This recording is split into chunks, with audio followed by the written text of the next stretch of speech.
कानून साजी में गैर संजीदगी। सेनेट में क्या हुआ? ऑपोजिशन का रवैया ऐसा क्यों? हमजा ने किससे मुखातिब किया? मुर्तजा वहाब क्या कह गए? और घर बनाना किसके बस में?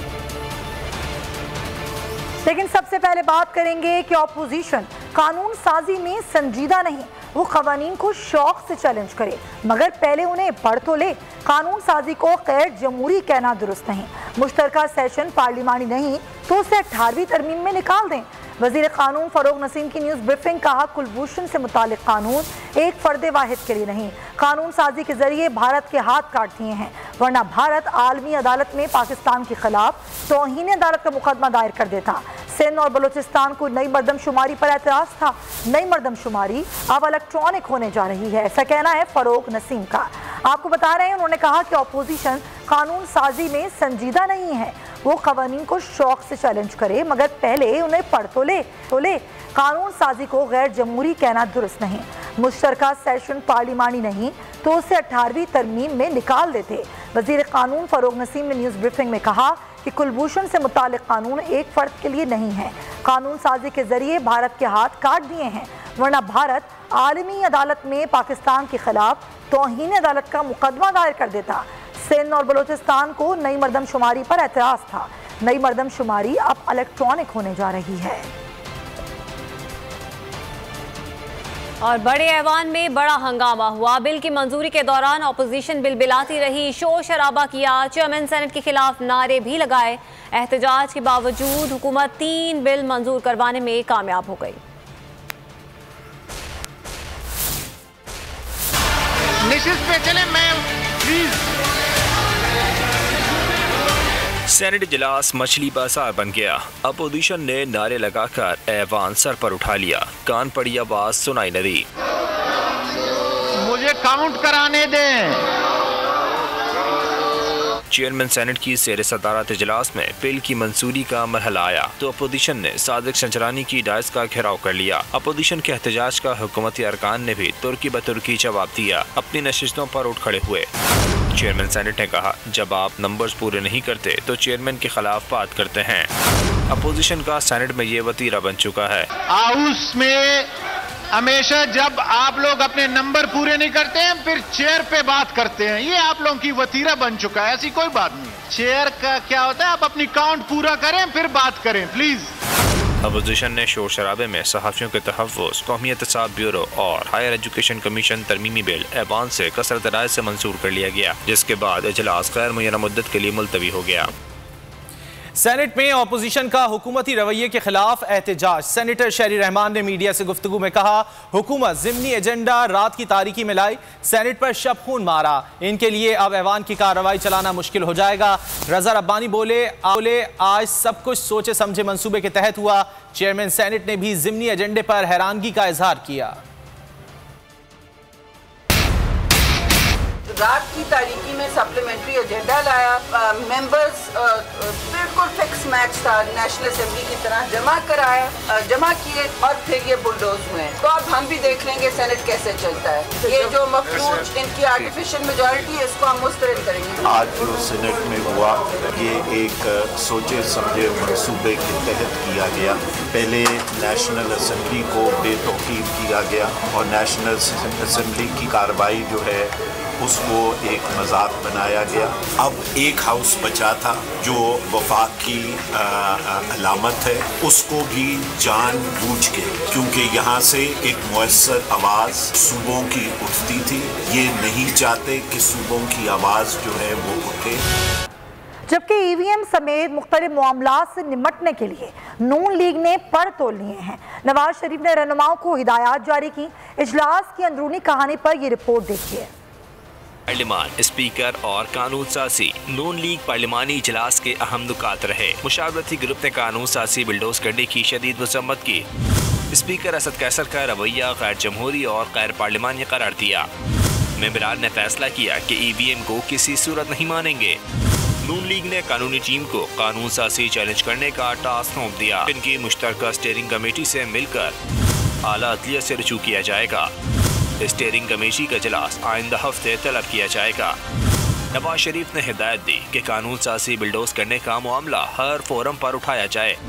अयाज सादिक ने कहा, अपोजिशन से मिलकर आइंदा की हिकमत अमली वाज़ेह की जाएगी। लीगी तर्जुमान अज़मा बुखारी कहते हैं कि इमरान खान और उस्मान बुज़दार की वजह से मुल्क में तमाम बुरी चीज़ों में सबसे आगे है।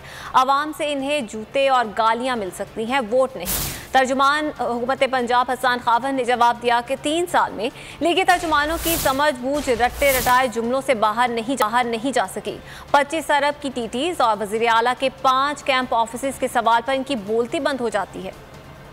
पंजाब हुकूमत और नून लीग के तर्जुमान आमने सामने, एक दूसरे पर इल्जामात और जवाबी इल्जामात की गर्दान। इमरान खान और उस्मान बुज़दार की वजह से मुल्क जितनी बुरी चीजें हैं उनमें सबसे आगे है। ये मशीनों का दौर है। पहले बाजी अलीमा की सिलाई मशीनें थी, अब उसके भाई की इलेक्ट्रॉनिक मशीनें हैं। नून लीग पंजाब की तर्जुमान अज़मा बुखारी ने तंज के तीर चला दिए। कहा, वज़ीर आला के असासाजात की तफसीलात मांगी थी। हसन खावर से दरख्वास्त है कि जल्द फराहम कर दें, नहीं तो अदालत जाने के सिवा कोई ऑप्शन नहीं है। हुकूमत पंजाब हसन खावर ने जवाब दिया कि 3 साल में लीगी तर्जुमानों की समझबूझ रटे रटाए जुमलों से बाहर नहीं जा सकी। 25 अरब की टीटीज और वजीर आला के 5 कैंप ऑफिस के सवाल पर उनकी बोलती बंद हो जाती है। नून लीग को अदालती फैसले, इंतखाबी नताइज समेत हर जवाब अपनी मर्जी का चाहिए। हम तो जवाब देने को तैयार हैं, बशर्ते कि आप में सच सुनने का हौसला हो। हुकूमत ने 4 साल में मुल्क के साथ खिलवाड़ किया। इमरान खान अवाम की खिदमत करते तो EVM के पीछे नहीं छुपना पड़ता। इमरान नियाजी बताएं कौम से और कितना इंतकाम लेना बाकी है। लीगी रहनुमा हमजा शहबाज की हुकूमत पर गोलाबारी। कहा, डेंगी से अमवात हो रही हैं, किसी को परवाह नहीं। कौम से अपील करता हूं, इनके मुहासबे का वक्त आ गया है। कौमी वकार के लिए तमाम जमातों को इकट्ठा होना पड़ेगा।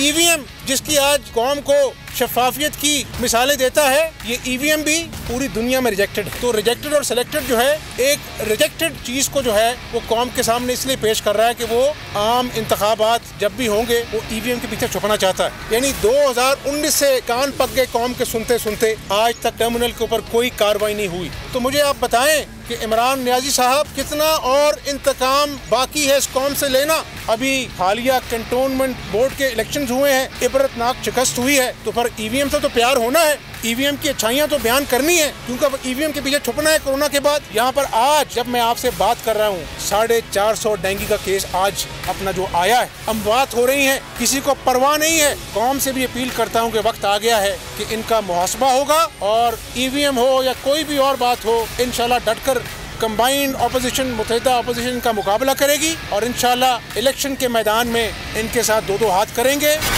और अब बात करेंगे सिंध हुकूमत की, जिसका कहना है वफाकी हुकूमत हमारे ऊपर चौकीदार ना बने, हम अपने अवाम और असम्बली के जवाब हैं। सिंध के वज़ीर आला के बाद वज़ीर इत्तलात सईद गनी ने भी वफाक को खरी खरी सुना दी। कहा, सिंध आपको पैसे कमा कर देता है, आप मुशावरत के बगैर हमारे अफसरान को कहीं और भेज देते हैं। दूसरे बड़े सूबे में सिर्फ 19 अफसरान काम कर रहे हैं, 46 की जगह खाली है।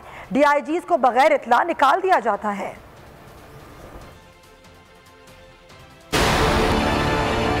तुम ये बताओ कि तुम हमसे पैसे लेते कितने हो? असल में तो पैसे हम तुम्हें देते हैं और फिर उसमें से तुम कुछ हमें लौटा के देते हो। ये तरीक़ेकार गलत है। वफाकी हुकूमत किसी भी सूबाई हुकूमत के ऊपर कोई रेगुलेटर नहीं है, इसलिए अगर सूबाई हुकूमत कानून से हटकर, रूल्स से हटकर, आइन से हटकर कोई फैसला करेगी तो सिंध हुकूमत जो हमने आइन का हलफ उठाया हुआ है हम उसकी पासदारी करेंगे। 67 ग्रेड 20 के PAS अफसरान होने चाहिए, जो फेडरेशन के ऑफिसर्स हैं उनका हिस्सा बनता है, वो होने चाहिए यहाँ पर। और इस वक्त हमारे पास सिर्फ 19 ऑफिसर जो हैं वो काम कर रहे हैं, 48 की कमी है। 22 में से 12 DIGs बगैर मुशावरत के सूबा सिंध से निकाल दिए गए। वफाकी हुकूमत ये चाहती है कि सूबा सिंध में जो गवर्नेंस है उसको वो खराब करें, बर्बाद करें। नादान हुकूमत ने बैरून मुल्क पाकिस्तानियों को वोट का हक दे दिया, मगर पाकिस्तानियों से ये हक छीन रखा है। पीपल्स पार्टी के रहनुमा मुर्तज़ा वहाब ने वफाकी हुकूमत पर तंज के तीर चला दिए। कहा, वफाक हमेशा हर बात में गलत बयानी करता है, मुल्क बहरानों का शिकार है। आज आम अफराद से लेकर हर फर्द सरापा एहतजाज है और नियाज़ी साहब सिर्फ ATMs को मुस्तफ़ीद कर रहे हैं। मुर्तज़ा वहाब ने हमाद असर के सिंध के 38% गैस पैदा होने वाले दावे को भी मुस्तरद कर दिया। वो मुझे कोई दोस्त कह रहा था कि पाकिस्तान तहरीक इंसाफ ने एक बड़ा तारीख साज काम किया है, बैरून मुल्क पाकिस्तानियों को वोट का हक दे दिया है। तो मेरे उस नादान दोस्त ने ये सवाल पूछा, बल्कि मासूमाना सवाल पूछा कि बैरून मुल्क पाकिस्तानियों को तो हक दे दिया है, पाकिस्तान में हक मिल चुका है क्या? मैं आपको बताना चाहता हूं कि हम्माद अजहर साहब ने वफाकी वजीर तवानाई गालिबन पिछले दिनों गलत बयानी की और उन्होंने कुछ नंबर दिए जिसके तहत उन्होंने कहा कि सूबाई सिंध 38% गैस पैदा कर रहे हैं। मैं आपके सामने जो कि वफाकी हुकूमत इशू करती है, ये मैं उसका कागज आपके लिए लेकर आया हूँ और ये कागज कहता है कि साल 2020 में सूबाई सिंध ने कुल गैस पैदा की 64%, 22% गैस बलोचिस्तान ने पैदा की, 11% गैस खैबर पख्तूनख्वा ने प्रोड्यूस की और 3% गैस पंजाब ने प्रोड्यूस की। सब्सक्राइब करें और बेल दबाएं ताकि कोई खबर रह न जाए।